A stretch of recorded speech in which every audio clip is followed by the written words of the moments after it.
Alright, little dude. Uh, Here we are. Gems of Genesis, the Lost Gems of Genesis. Chapter 3, God's Grandson. So last time we paused before we got to Cain and Abel, so we could say, hey, here's what happened between the expulsion and Cain, which was a lot, actually. And funny enough, I was reading Doctrine and Covenants, section 107, which is a lot about the priesthood and priesthood offices. It's kind of a conglomeration of 3, maybe more revelations on the priesthood, but just shoved together in section 107. And what's really interesting about that chapter is there is, right in the middle of it, a description of kind of where the priesthood comes from Adam, and who he blessed in the antediluvian crowd,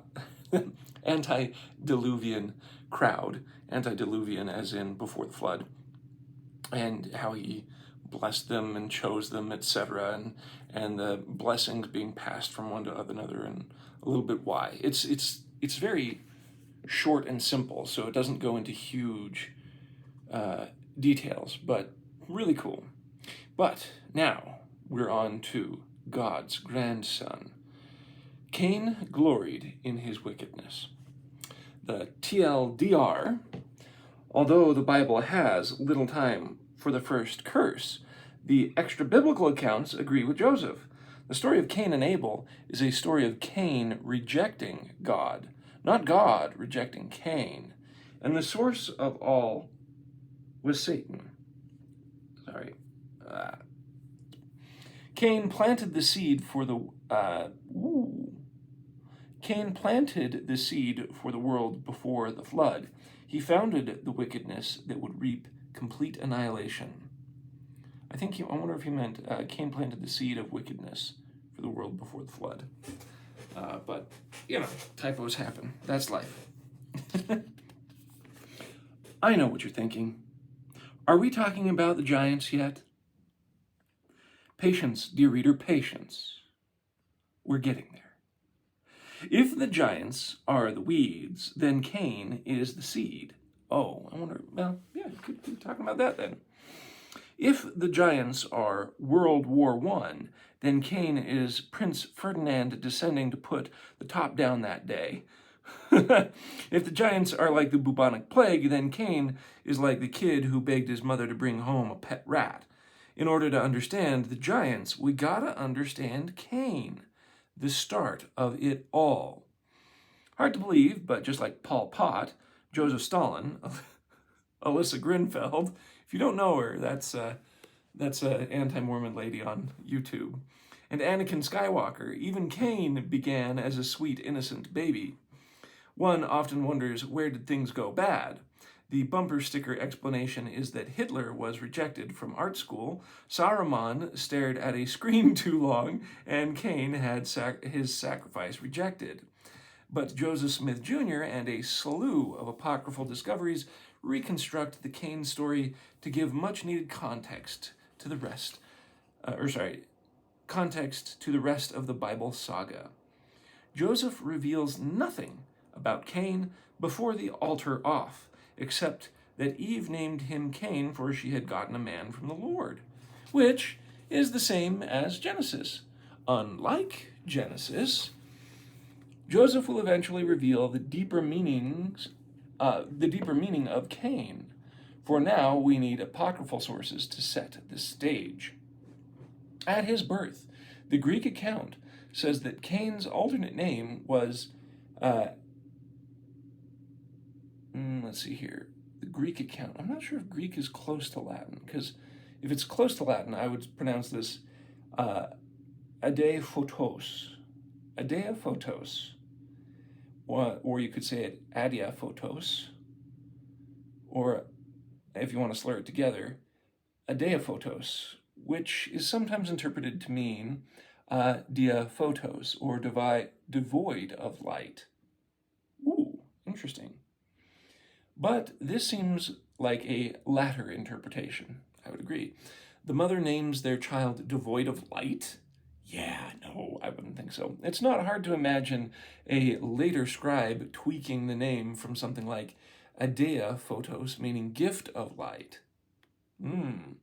This would align better with the Latin account, in which says the first newborn was born shining. Oh, there is no indication anywhere that Adam and Eve withheld love from their eldest son. The Egyptian life makes it sound like Cain and Abel's differences were there from birth. Life tells that Cain was hard-hearted and ruled over his younger brother, while Abel had a meek heart and was obedient to his father and mother. Every older sibling will sympathize when they hear that Abel was the annoyingly righteous little brother. Abel apparently enjoyed the sacrifices on the altar that his parents made, and so he frequently moved them to make an offering. This is a common pattern that is repeated in Jacob the son of Isaac, Joseph the son of Jacob, Nephi the son of Lehi, and Michelangelo the Teenage Mutant Ninja Turtle. Anyone who says they like Raphael is lying. Abel is the goody-goody. Sorry, my nose. The book of Jasher gives us one glimpse into what happened between Cain and Abel's happy births and their fateful rivalry in a short, touching verse. The boys grew up, and their father gave them a possession in the land, and Cain was a tiller of the ground, and Abel a keeper of sheep. The Armenian Sons of Adam account has one beautifully tragic line. Abel loved his brother, and they always used to eat and drink and walk together. Joseph escalates things very quickly, saying that Satan came among them, meaning among Adam and Eve's children. The traditional Genesis doesn't say a word about Satan. Technically, Genesis only mentions the serpent. No devil or Satan or Lucifer ever makes an appearance. Heck of a job, scribes. Joseph makes it clear that all of this is Satan's fault. Right after Cain and Abel are born, Cain loved Satan more than God, and Satan commanded him, saying, "Make an offering unto the Lord." Joseph might be glossing over some stuff like Genesis does, but he makes it clear that Satan is the one who called for the sacrifice. Joseph's introduction of Satan fits with the apocryphal sources perfectly. The Egyptian life describes Satan appeared to Abel under the figure of a man and threatened him because he was so righteous. "You have frequently moved your father into making offerings, fasting, and praying. Therefore, I will kill you and make you perish from this world." Whoa. Again, Joseph guesses right. Satan has it out for Abel from the start. The first cruel act of the scribal god. The Ned Flanders Jr. kid had to go, but how to get rid of him? Eventually, the solution presents itself. According to Genesis, Cain and Abel's first act is one of competition, and in process of time it came to pass. So here's the quote. "And in process of time it came to pass that Cain brought of the fruit of the ground an offering unto the Lord, and Abel he also brought of the firstlings of his flock, and of the fat thereof. And the Lord had respect unto Abel, and to his offering, but unto Cain and to his offering he had not respect. And Cain was very wroth, and his countenance fell." Genesis 4, 3-5. Commentary before I'm sure Jonah gets to it. This would make a lot of sense because considering that the sacrifice is supposed to be in similitude of Jesus Christ, yeah, I somehow don't think that the fruit of the ground, whether that be, it just doesn't bleed, doesn't have the same context as what a lamb does. Anyway, so there you have it. Genesis says they both made sacrifices, and God just liked Abel more. That's it. Oh yeah? Then murder. Wait, what? Genesis glosses over any details there might have been. They brought sacrifice, one thing led to another, and Cain murdered his brother Abel. Yeah. There's a massive problem in this telling. Doesn't it seem like God is being a little unfair? Did John Byron of the Ashland Theological Seminary sees it that way? Sorry, Dr. John Byron of the Ashland Theological Seminary sees it that way. Quote, "God's seeming capriciousness in rejecting one sacrifice over the other creates a theological problem. The problem is compounded by Abel's murder, since Cain's act of fratricide is precipitated by God's unexplained rejection of the sacrifice, which resulted in Cain's anger. God becomes complicit in the act. That's the end of the quote. No wonder atheists get angry at God when the traditional canon leaves him looking so unfeeling and cruel. God looks like he's setting Cain up for disaster. The traditional account never tells us God's reasoning for rejecting Cain. It all seems awfully arbitrary. Elder Charles W. Penrose supposed that Cain's offering of the fruits of the ground was somehow inferior to Abel's without blemish.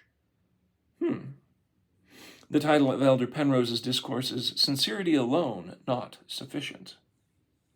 But this supposition is nowhere supported by Scripture, apocryphal or not.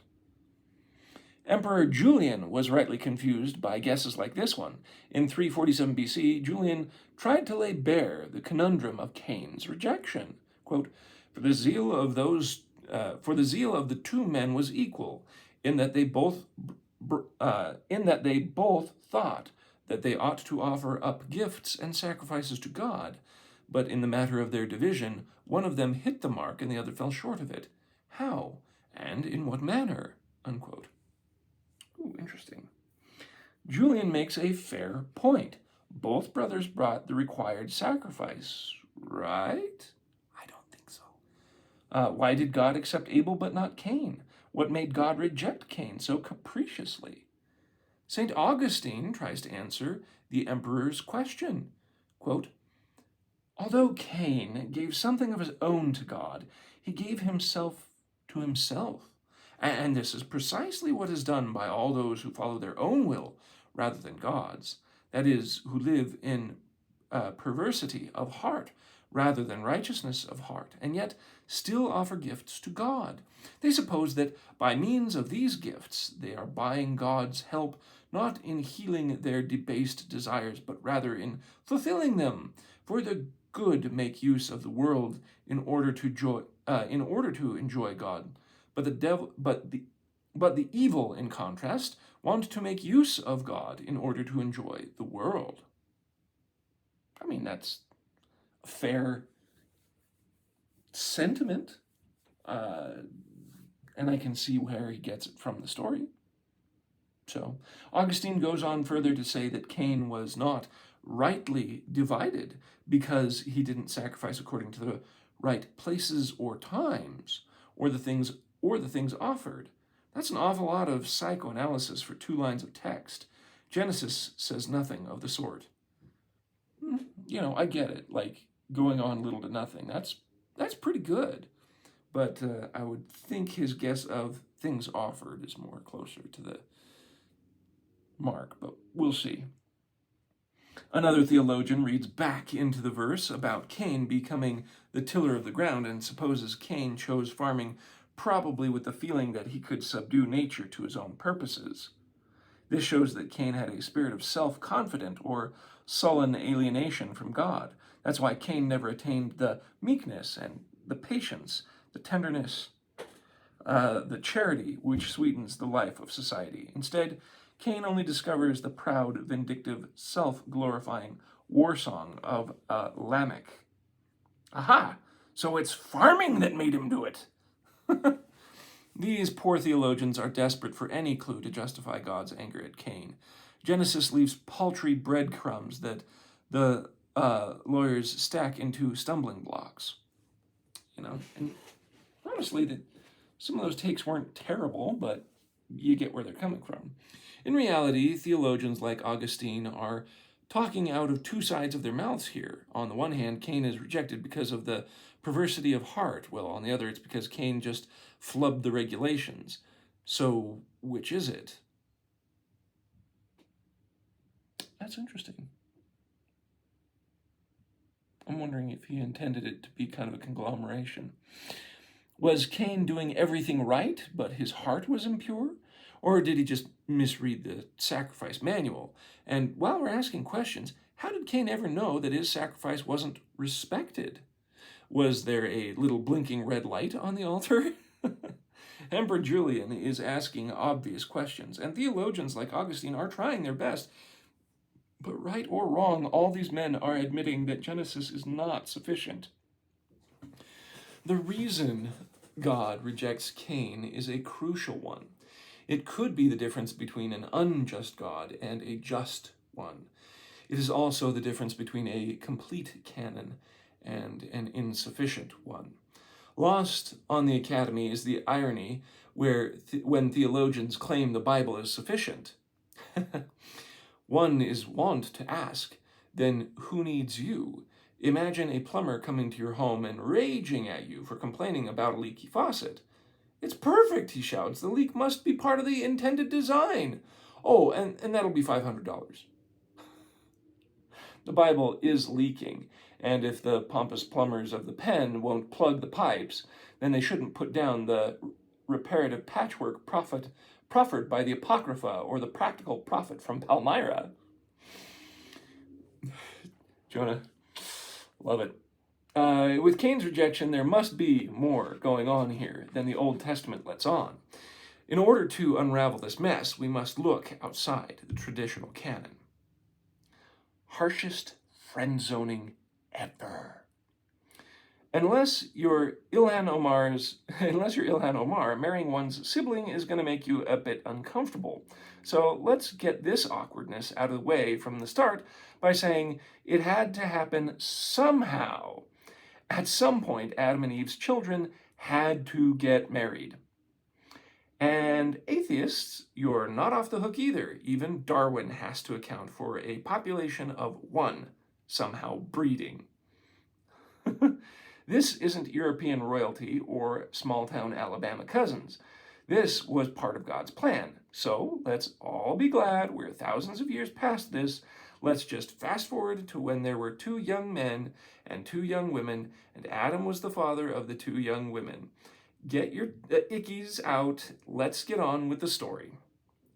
LDS bishops always have the most beautiful daughters. The book of the Cave of Treasures calls Adam the first priest. So his daughters simply must have been knockouts. Probably. But they weren't identical. Even the even prettier of the 2 was the eldest daughter, called Luluah in the Egyptian life account. The Book of B calls her exceedingly beautiful, which sounds like the Book of Mormon talk, doesn't it? The Egyptian life account says Luluah means beautiful because she was more beautiful than her mother. She was, wow. More beautiful than Eve is a big claim. But the problem wasn't that she was more beautiful than Eve. It's that Luluah was more beautiful than her sister Aklia. Aklia, it seems, was the world's first sweet spirit. You can probably already guess where this is going. According to the Zohar, a quarrel arose between the brothers respecting Abel's twin sister. The book of the Cave of Treasures says that the controversy begins when deciding which brother should marry which sister. As Treasure tells, Cain naturally wanted to marry the prettier Luluah, who happened to be his twin. Adam objects to this. And when the children grew up, Adam said unto Eve, Let Cain take to wife Aklia, who was brought forth with Abel, and let Abel take to wife Luluah, who was brought forth with Cain. And Cain said unto Eve his mother, I will take to wife my twin sister Luluah, and let Abel take to wife his twin sister Aklia. Now Luluah was beautiful. When Adam heard these words, which were exceedingly displeasing unto him, he said, It will be a transgression of the commandment for thee to take to wife thy sister, who was born with thee. Interesting. The book of the Bee agrees that Cain wanted to dictate the betrothal so he could claim the more beautiful sister. And when they arrived at the age for marriage, Adam wished and intended to give Abel's sister to Cain, and Cain's sister to Abel, but Cain desired his own sister more than Abel's. Now, Cain's sister was exceedingly beautiful. And that's specifically from the book of Bees, the quote. The trouble has already begun. Cain was crushing on the woman betrothed to his brother. We've all seen this movie before. This isn't hard to imagine Cain thinking he had some kind of authority over Abel. The Book of the Cave of Treasure describes Cain as 17 and a half years old when Abel was just 15 and a half. Jubilees thinks Cain could have been 13 years older than Abel. The Sons of Adam documents places Cain a full 30 years older than Abel. Whatever the size of the gap, Cain was the elder, and perhaps that contributed to his feelings slighted by Abel getting the prettier fiancée. The Kebra Nagast seems to think that there was an inheritance in dispute too, that Adam pronounced Abel the heir of my kingdom. Perhaps for one beautiful reason, or for many, Cain is envious of Abel. Enter Satan. Right on time, when Cain was feeling robbed, Satan, quote, came to Cain by night, showed himself, and said to him, since Adam and Eve love your brother Abel so much more than they love you, they wish to join him in marriage to your beautiful sister, because they love him. However, they wish you to join in marriage to his ugly sister, because they hate you. That's Egyptian Life, 76:10. Oof. Oof. That ooh. Ugh. Satan was taking an unfortunate situation and attributing motive. He wanted to project a conspiracy onto Cain's parents and make Cain feel even more bitter in the process. The world isn't simply unfair. No. Satan wants to make Cain interested in blame. Satan lays on the tinfoil hat stuff pretty thick. Quote, Adam and Eve have taken counsel together about the marriage of you two, and they have agreed to marry Abel's sister to you, and your sister to him. But if it was not that I love you, I would not have told you this thing. Egyptian 78, 6-7. Egyptian Life. Satan goes on to promise Cain robes, gold, and silver in plenty, saying, you shall rest from the misery in which you are. You shall rest and be better off than your father Adam. Egyptian Life, 78:10. You gotta hand it to Satan. When he gets cooking, he gets things done. In just one visit, Satan has managed to do several things. Refer to Adam and Eve by name, and not your parents, in an attempt to diminish them. Insinuate that he cares for Cain more than the plotting matchmakers. Ascribe motive to Adam and Eve with no evidence. Tempt Cain with material comfort. Repaint Cain's life as one of misery. Invite comparison between Cain and Adam. Be better off than him.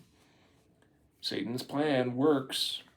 After hearing all this, Cain demands answers, and he gets them.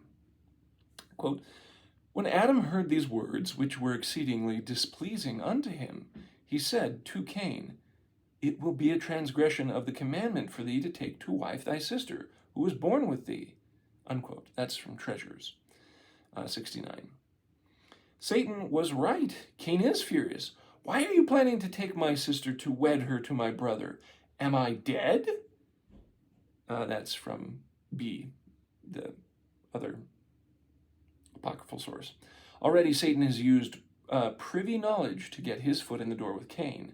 Now Cain thinks his own parents are against him, and Satan can be trusted. What was Adam to do now? Like a good priest, Adam suggests that they ask God what he thinks. Nevertheless, quote, nevertheless, take ye yourselves fruits of trees, and the young of the sheep, and get ye up to the top of this holy mountain. Then go ye into the cave of treasures, and offer ye up your offerings, and make your prayers. Then ye shall consort with your wives. Treasures, page 69. The Book of the Bee also says they all agreed to a sacrifice off. Quote, the two brothers made an offering to God because of this matter. Unquote. According to the ancient traditions among the Salif Muslims, the sacrifices were a contest between the brothers to see which one would marry Luluwa, the more beautiful daughter. Like casting lots, Adam had both brothers present a sacrifice to ask for the hand of God's first daughter. Whichever sacrifice was respected, that son would get to marry Luluwa. All of these accounts claim that the offering contestants in Genesis 4 was not just a random day at the altar, but was actually a contest for Lulua's hand in marriage. Cain and Abel weren't just making offerings for fun. It was an attempt to learn the Lord's will about who should marry whom. I wonder if the scribes that took out this stuff did so because obviously we're very removed from it, and they didn't like the idea of talking about marrying about sisters, because they think it would invite more of this. All of these accounts claim that the offering who should marry whom? Yeah. Joseph's account in the Revelation concerning Adam does not mention the betrothal dispute. Joseph hopscotches past the daughters, mentioning the existence of sisters 4 times before the sacrifice championship. Then Joseph skips to Cain loved Satan more than God. Joseph leaves a big blank, which apocryphal accounts propose to fill with the love triangle. If Lehi's Genesis had the betrothal dispute in it, no residue is left in the Book of Mormon. However, Joseph Smith's inspired version does offer one critical detail. It wasn't Adam's idea to host the altar bowl for Lulua's hand. It was Satan's. And Satan commanded Cain, saying, "Make an offering unto the Lord." That's Moses 5:18. So we have one depiction from the apocryphal sources, one depiction from Joseph, and it's slightly different. So keep that in mind. Did Cain propose the sacrifice contest? Did Satan plant the idea and Cain demanded it? By laying it on the altar, Satan is now trying Cain's relationship with God to the outcome of the betrothal dispute. It's like saying, if you loved me, you would leave the church with me. Ooh. But in this case, it's, if you don't let me marry Lulua, I'll hate God. Satan is masterful at turning the natural unfairness of the world into an indictment of God himself. Yeah. At this point, the Judean Genesis finally takes up the story again. And in process of time, it came to pass that Cain brought of the fruit of the ground an offering unto the Lord, and Abel he also brought of the firstlings of his flock, and of the fat thereof. And the Lord had respect unto Abel and his offering. But unto Cain and to his offering he had no respect. Genesis 4:3-5. So, okay, to me, Moses skips over the idea of the fight over who's going to have who to wife. But it basically is suggested by Satan saying, how about you go make an offering to the Lord? So, interesting.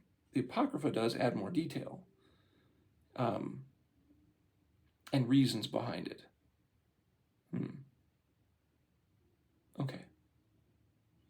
I'm trying to say, what I'm trying to do is I'm trying to process, okay, with these slight discrepancies, because that's going to happen when you have different apocryphal accounts, they all add together to paint the story. But the key things that are together is that Cain was getting very jealous of Abel, and that a sacrifice was going to be made. There's, as you can see through the different accounts, there's one that said that, Adam said, hey, let's check with the Lord. There's one, Joseph says, Satan told, hey, go Cain, go make an offering to the Lord. There's the one that we're just going to have this contest. So there's kind of varying accounts on that. But at least we're to the point where it's, okay, there's the sacrifice. With the added context from the Apocrypha, this makes much more sense. There wasn't a casual sacrifice, and God didn't reject Cain casually either. The contest of who should marry Lulua came down in Abel's favor. That's why God chose Abel. That's why Cain was very wroth, and his countenance fell. God wasn't really rejecting Cain at all. He was rejecting Cain's proposal. It was Satan and Cain who were petitioning God, and God simply turned it down. This scene is far more about Cain's rejection of God than God's rejection of Cain. That I absolutely agree with. That makes a ton of sense. because the whole idea that I've never understood, like, when people, like he described earlier, that Cain was some sort of freedom fighter. I never got that. It always seemed ridiculous to me. It seemed that he was making an improper sacrifice, is how, without any extra apocryphal sources, I was along the lines of, he didn't want to follow God's commandments. He made sacrifices that weren't representative of Jesus Christ, the Lamb, and so it being rejected was just a natural thing, because it just wasn't in the cards, but because it wasn't beneficial, then, or it wasn't of use, or it was just turned down because it wasn't appropriate. It was him rejecting God. And I've always thought that. So, but this really gives more gravitas towards why in the world was he so upset. And if it has everything to do with wives, then, yeah, that's a quick way to get men angry. Especially if they're short-sighted and absorbed in self. Okay. Now, God's behavior is a lot more understandable. Cain knew the decision of his parents, didn't like it, demanded a sign, and got one. At any point, he could have swallowed his pride and gotten to know his betrothed, but he pushed himself until his ego was too hard to tamper back down. And in one version, Cain's offering was rejected immediately, and Cain knew that Abel's would be accepted before he offered it. Like an ancient version of a rage quit, instead of flipping the tables, Cain shoved Abel from the altar and would not let him offer up his gift on the altar, but he offered his own upon it, with a proud heart full of guile and fraud. Abel then set up stones that were near at hand, and divine fire came down and consumed his offering. Oh, that's kind of a cool rebuke in that version. All this in view of Cain, friend-zoned with fireworks, brutal. Although absent from Genesis, Satan emerges as the mastermind behind all of this. That true, yes. He's the puppet master. Joseph Smith's translation confirms it. But unto Cain and to his offering the Lord had not respect. Now, Satan knew this, and it pleased him, and Cain was very wroth, and his countenance fell. Satan used privy knowledge of Adam and Eve's plans to get Cain's trust. Satan knew the results before they came in. He knew God wouldn't contradict Adam and Eve's decision. He knew Cain's bet would lose, so he piled it on. Cain would inevitably end up embittered towards his parents, Abel and God himself. It was brilliant, and it worked. Thus Joseph sums up the results. Cain loved Satan more than God. God, there's so much that you see that Satan works like this. Like, I wish we had this full story in the Bible, simply because it is a type that you can follow to the T in your own personal life and how Satan loves to work.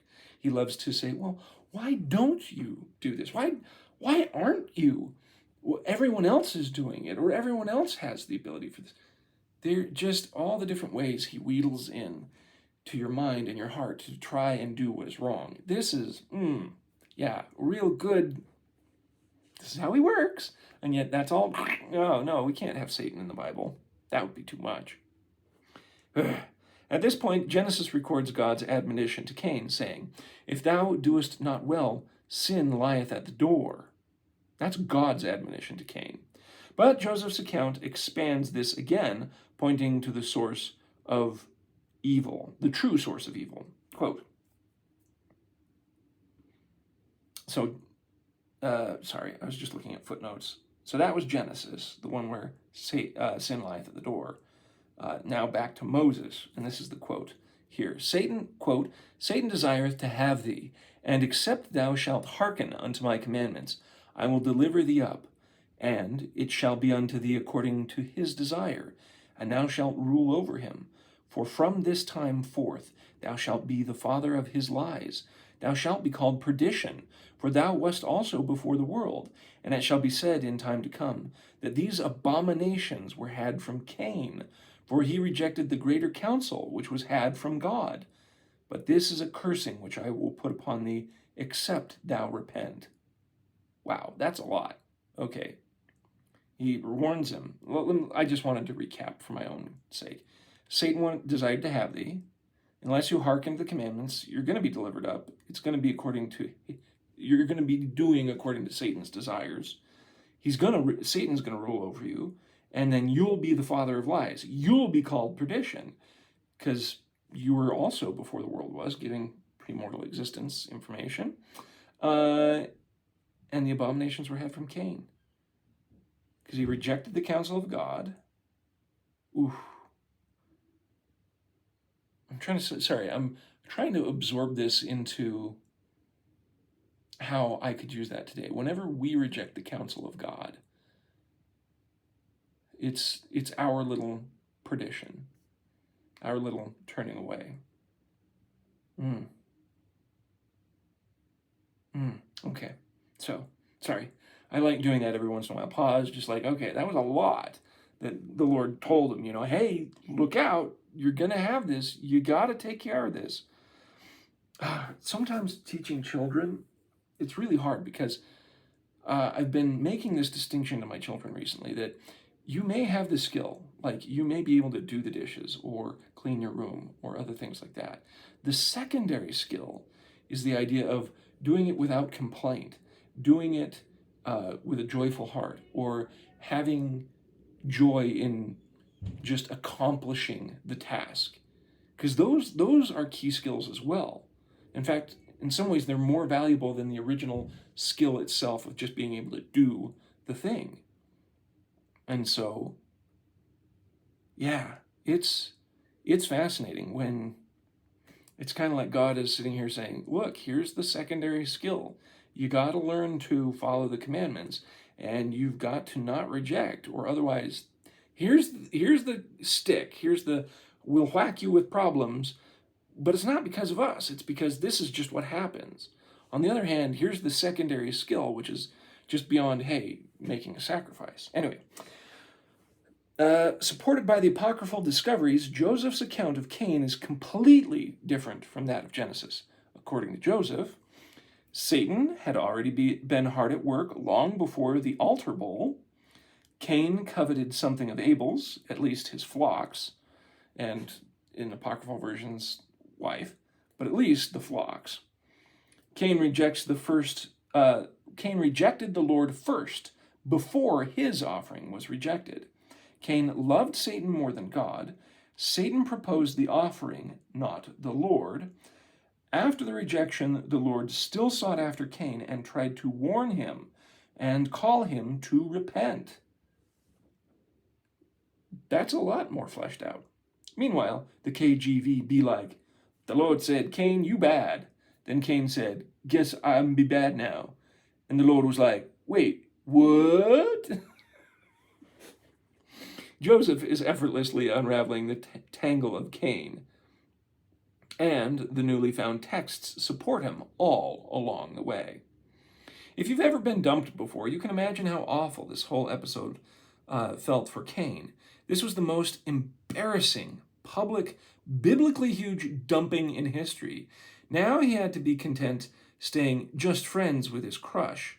Imagine her dad coming to the door, my daughter doesn't want to see you. Oh, and you're a slave to the devil forever. Understandably, Cain was wroth and listened not any more to the voice of the Lord, neither to Abel his brother. Cain was body slammed into the friend zone, away from his beloved Ludua. Now the stage was set for vengeance. Nightmare on Eden Street. Jeez. These I freaking love these titles and such. The dust settled on Cain's reprimand. Understandably, everyone was upset. Satan had set up each domino, and the whole thing fell together like an insidious symphony of spite. Eve was the first mother to watch her son fall away. Fractured families are as old as families. In the midst of her despair, she has a nightmare. This is from Vita, one of the apocryphal sources. And Eve said to Adam, my Lord, while I slept, I saw a vision, as it were the blood of our son Abel in the hand of Cain, who was gulping it down in his mouth. Therefore I have sorrow.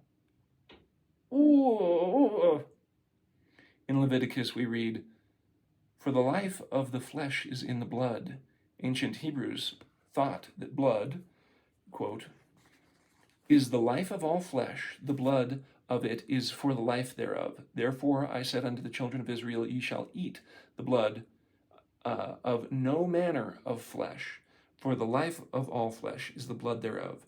Whosoever eateth of it shall be cut off. Leviticus 17:14. Drinking the blood of anything was evil. So when Eve sees Cain drinking Abel's blood, it is essentially meant that Cain was stealing Abel's life. If gulping down blood was not dark enough, the Greek version adds the pathetic begging of the younger brother. My lord Adam, behold, I have seen in a dream this night the blood of my son Abel being poured into the mouth of Cain his brother, and he went on drinking it without pity. But he begged him to leave him a little of it. Yet he hearkened not to him, but gulped down the whole. Nor did it stay in his stomach, but it came out of his mouth. Greek life. Grisly stuff. The Armenian version records Abel's pleadings in Eve's dream. Eve said to Adam, my lord Adam, I fell asleep, and I saw in a night vision that the blood of my son Abel was entering the mouth of our son Cain his brother, and he drank his blood without mercy. Abel beseeched him to leave a little, and he did not leave any, and did not hearken unto him, but drank his blood completely. That's from Penitence. I know, this is a bit R-rated, I'm sorry. The Old Slavonic version of the story says Adam got the premonition, and that it was 14 years before the murder. And Adam saw a dream that Cain and Abel would be born from him, and he saw that Cain would kill Abel his brother. And Adam said to Eve, and when 14 years have passed, Cain will mercilessly shed the blood of Abel his brother, as I was told about this. That is a word. That's the shorthand version of the apocryphal quotation. The details may vary, but Adam and Eve knew this would not end well. Basically, anybody with half a brain could tell this wouldn't end well. According to Joseph, sometime around here, the Lord tries to intervene. And the Lord said unto Cain, this is Moses 5:22-23. And the Lord said unto Cain, why art thou wroth? Why is thy countenance fallen? If thou doest well, thou shalt be accepted. And if thou doest not well, sin lieth at the door, and Satan desireth to have thee. In Joseph's version, Cain was wroth and listened not any more to the voice of the Lord. The crime scene. In terms of the actual murder, Genesis reports on it like a robot. And Cain talked with Abel his brother, and it came to pass, when they were in the field, that Cain rose up against Abel his brother, and slew him. Genesis 4:8. While this verse is pretty short, there are some odd things about it. They talked together, and they were in a field. They seem like odd details to include. Is there more meaning behind their talking together or going in a field? Frequently, the traditional canon is trying to tell us something, like a Vietnam POW blinking in Morse code. Bible inerrants just accept the Viet Cong propaganda, no questions asked. The field side for Abel's murder is an example of a half-truth left hanging in the Bible that requires outside sources to repair. The fact that Cain and Abel were talking and walking together at all was remarkable, since Adam and Eve had expressly separated them after their premonition.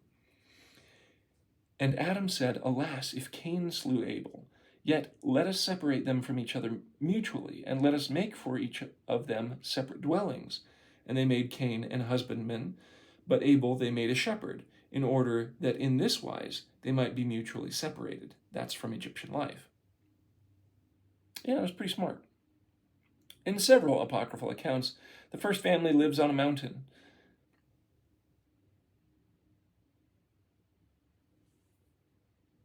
Sorry, I'm pausing there because I I had recently gone to Missouri on a trip and went to Adam-on-Diamond, where it talks about them living at the end, having the gathering before Adam died there. I could see that if the mountain is a hill now, but whatever. It long time, plenty of things could have changed. But it just brought to mind everything that was so pretty there. It's so cool. Satan always appears from below, down in the field. When Satan first appeared to Cain, he was in the figure of a man of the field. When Satan asserts his authority, it's always in the field. When Adam tries to till the field, in the Slavonic vita ade et ive, Satan stops him. I do not suffer thee to till the field. When Eve was nervous about Cain's intentions, she sent him to the field where he had been. The Book of the Cave of Treasure version tells us that Adam and his sons climbed to the top of the mountain to make the sacrifice, and when they came down to the plain, Cain rose up against his brother Abel. Jubilees also says Cain slew Abel in the field. The Book of the Cave of Treasures describes how future generations divided themselves between the mountain dwellers and the plainsmen.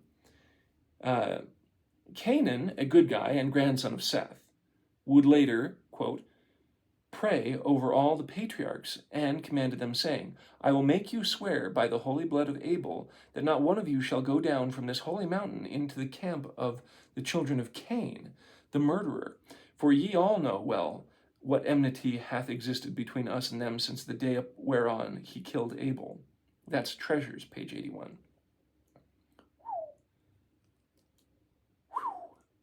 So we've got the division between the righteous up in the mountains and those who follow Satan and Cain's children in the fields.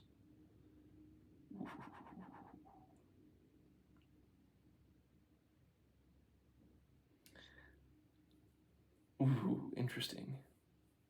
The plain was memorialized as the scene of the first crime. Meanwhile, upon the mountaintop, Adam's righteous children live for generations. Long after Abel, Seth would preside over his children so well that they would be called the sons of God, they and their wives and their sons. Thus they lived in the mountain in all purity and holiness in the fear of God. That comes from Treasures. Apparently, the mountain was so close to the skirts of paradise that they could hear continually the voice of the angels who were singing praises in paradise. This jibes with the revelation concerning Adam, which describes how Adam and Eve heard the voice of the Lord from the way toward the Garden of Eden, speaking to them, and they saw him not, for they were shut out from his presence. Okay, I'm going to pause here. That's the end of that paragraph. But the reason why I'm pausing is this is just ringing the bell in my head that goes back to Don Bradley's book, In the Language of Adam. That he sets up the ancient temple as you start in the Garden of Eden outside with the two pillars. And it's a straight path back through the temple and the temple ceremony to the Holy of Holies, which behind the Holy of Holies is again the tree of life, according to Lehi's dream. And basically the garden again. And so if the holy people are in the mountain, and often we call the temple the mountain of the Lord, that it's on the outskirts of paradise, that it's a symbol of this setup. So either Eden is still around or paradise is still around, like I've conjectured on the last video, and they're just kind of on the edges of it. Or Eden really is taken up or taken away, but instead they are doing temple worship because it's reminiscent of this time or of the whole plan of salvation. Anyway, sorry, that's just what's going dong, dong, dong, dong, dong. Hey, pay attention to this. The point is, plain, bad. Mountain, good. This is a motif that will repeat again and again in the Hebrew Scriptures. The apocryphal clues help make sense of biblical verses like, and Abel was a keeper of sheep, but Cain was a tiller of the ground. Sheep and goats thrive in the mountains, while Cain was farming below on the plains. Also, descriptions in Genesis begin to clear up, like Sodom and Gomorrah being cities of the plain. So it's now becoming a generalized euphemism for good people live up in the mountains, bad things happen down in the plain. I'm also sitting here considering the idea of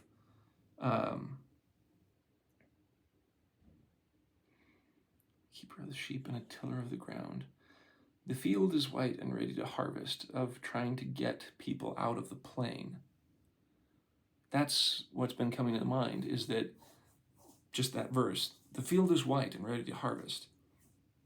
Well, if the field is the world and the world is of the plain, that's where the ground gets tilled for fruits from the ground, whether that's fruit trees or whether it's wheat. Bring in the righteous from out of the world. Interesting. Okay, those are my side thoughts. Bad intentions. The separation of the plain and mountain are important because Joseph Smith made another outlandish claim that the Bible doesn't support. Joseph Smith revealed that in 1830 that Abel was slain by the conspiracy of his brother. That's Doctrine and Covenants 84:16. Joseph also drops the curious detail that Cain was tempted because of Abel's flocks. That's Moses 5:38. And said, "Flocks of my brother falleth into mine hands." This seems like exaggeration and fan fiction. The Bible offers no motive or planning at all, merely that Cain talked with Abel, his brother, and it came to pass that when they were in the field, that Cain rose up against his brother Abel and slew him. There's no mention of flocks at all. What was Cain meeting Abel in a dim alley chewing? There was no mention of flocks at all.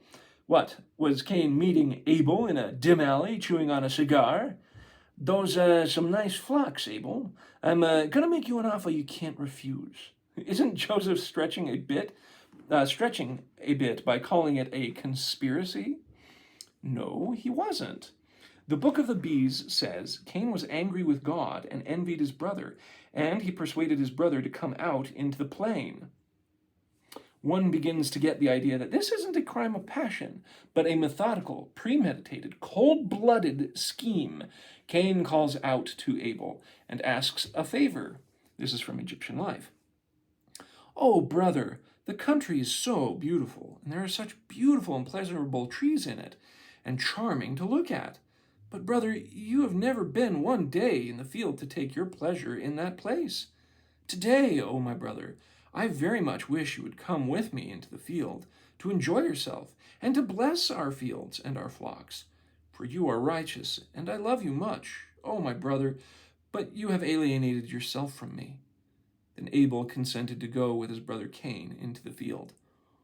Ooh, that's dastardly. Cain is asking Abel to bless his flocks. This is the first instance of what LDS filmmaker Carden Ellis calls the weaponization of empathy. Cain feigns need, and as a godly man, Abel feels it his duty to serve his brother. He leaves the mountain, descends into the field, and agrees to bless Cain's flocks. Here, Joseph and the Egyptian life of Adam and Eve agree that Abel's flocks were superior. Joseph is right in that line with later discoveries. That's "Come bless my flocks. You're righteous. I love you. I need your help.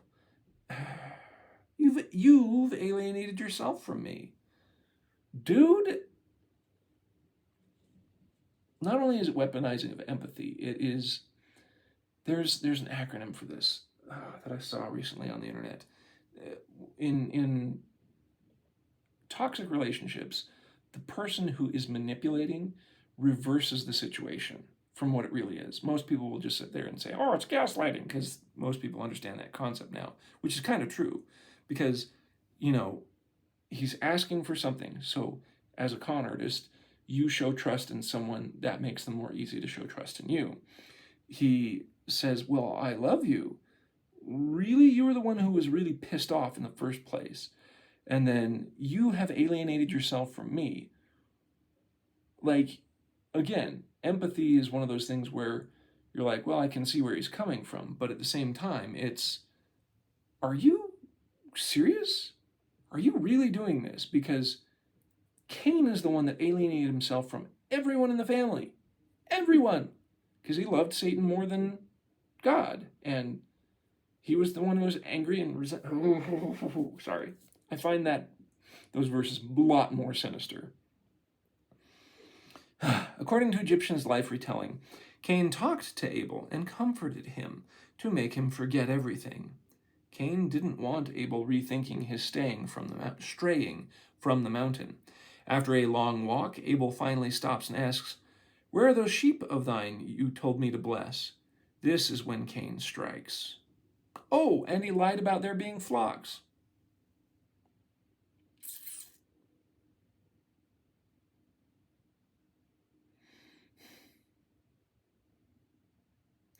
I'd convict.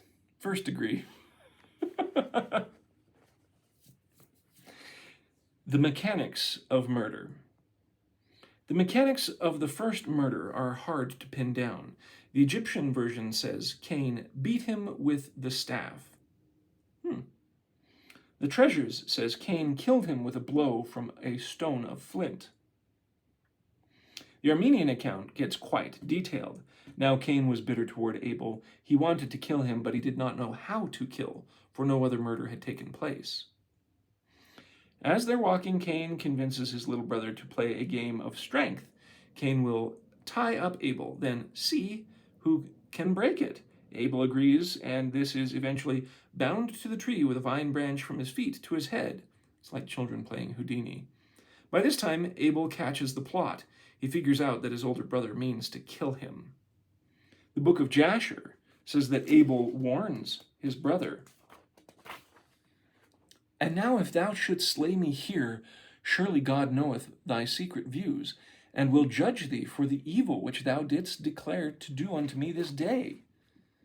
The Armenian says Abel resorts to begging, "Brother, untie me. Do not shed my blood on account of this perishable world. What evil have I done to you? Why are you angry at me? All this world is yours. Do you not have compassion on your parents?" The Quran says Abel was the picture of Christian mercy. "Even if thou stretch out thy hand against me to kill me, I shall not stretch out my hand against thee to kill thee. Lo, I fear Allah, the Lord of the worlds." The Georgian account says simply, Abel begged Cain, "Do not make me die, O my brother Cain." Wow, that's a bunch of different versions. Ultimately, yeah. When he's finally resolved to die, Abel pitifully asks, "Come, brother, let me kiss your face, lest any want remain in my heart." Cain then saws through Abel's windpipe with a black flint stone, or a grinding stone, sharp as a razor, which Satan helped him find. The stone didn't work very well, and Cain killed him with difficulty. For 1 hour he slaughtered him violently. Wah! Perhaps the most vivid and awful account comes from the Zohar, which tells that since Cain was at a loss for weapons, he resorted to using his own teeth. When Cain killed Abel, he was biting him with his teeth as a serpent. Jasher says, Cain spilt the blood of his brother Abel upon the earth, and the blood of Abel streamed upon the earth before the flock. Eve's nightmare had come true. Whew. Take these accounts with a grain of salt, considering that there is so much disagreement. Also, who was around to draw a picture of the scene? Much of these descriptions are likely clueless embellishments. However, no account thinks Cain had a gun or a guillotine or a Vulcan death grip, so the first murder had to be horrifically violent. However he did it, the first murder was not an innocent accident. Cain was forced to embrace the act. While Cain is slashing or bashing or biting or whatever he was doing, Adam and Eve were alarmed by their premonitions. The old Slavonic version says Adam and Eve went out and saw Abel cruelly killed by Cain. The Greek author reports that Adam and Eve were too late to witness any details. They both went and found Abel murdered by the hand of Cain, his brother. The Armenian penitence of our father Adam says Eve knew the murder was happening during the very act, as they exclaim, "Surely Cain is killing Abel." Perhaps even more tragic is the Egyptian account, which describes Cain as returning from the act trembling, terrified, and defiled with blood, where he confesses to his beautiful sister Luluwa. It is Luluwa who wept and went to call her father and mother, and told them how Cain had killed his brother Abel. By the time our first parents arrive, it's already too late. And they found him lying on the earth killed, and they wept and cried because of this just one. And Adam carried him, and his tears streaming down his face. So it was just a sudden spat that ended... So, was it just a sudden spat that ended in an incidental murder? No. It was premeditated with complex motivations and a drawn-out execution. The full story as restored by Joseph is vindicated by new discoveries again. No gain, no Cain. Joseph isn't done rolling the dice just yet. In 1830, Joseph stated that Cain killed his brother for the sake of getting gain. Cain revealed in his formula, and Cain said, "Truly, I am Mahan, the master of this great secret, that I may murder and get gain." Later, when Lamech kills Irad, Joseph magnifies the role of Satan, Cain, and the kill for cash formula. Quote, "For Lamech, having entered into a covenant with Satan after the manner of Cain, wherein he became master Mahan, master of the great secret, which was administered unto Cain by Satan. Wherefore Lamech, being angry, slew him, not like unto Cain his brother Abel, for the sake of getting gain, but he slew him for the oath's sake."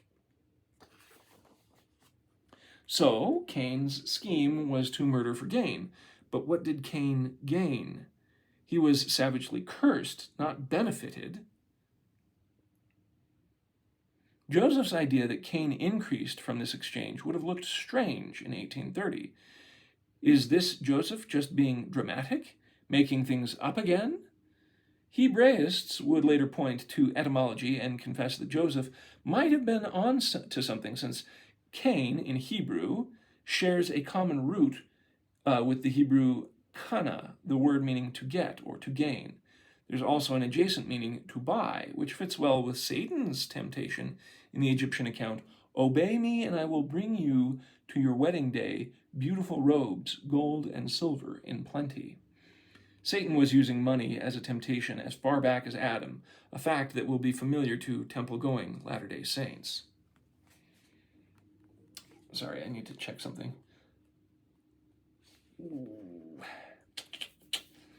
But the extra-biblical accounts make Joseph's assertion even stronger than just wordplay. Cain actually stole Abel's wife. He may have stolen his sheep too. In light of these later discoveries, it would have looked weird if Joseph didn't insert Cain's motivation to get gain.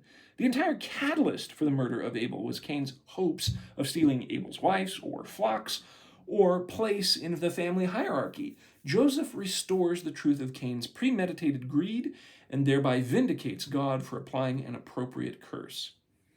Most Sunday school children know the ending of the story.